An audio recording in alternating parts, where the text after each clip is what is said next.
Ардактуу алыс жактагы биздин ошо мекендештер, сиздер менен сыймыктанабыз. Бар болуңуздар. Өлкөбүздүн экономикасы сиздер менен сакталып турат деп айта алам.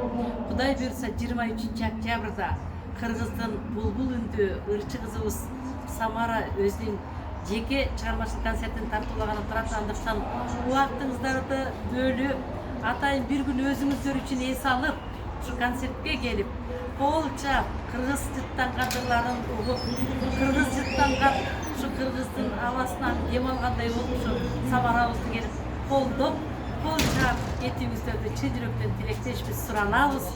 Кудай буйрса кыргыздын мыкты чыган ырчы кызы, ырчылардын арасынан бирден бир биринчи болуп ушул концертте отургандыктан Самарабызга ак жол тилейли, касиеттүү сахна колдосун дейли.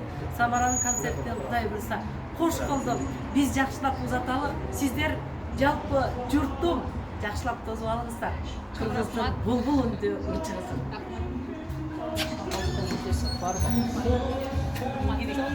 Рахмат, барыңыздарга буйрса концертке келебиз.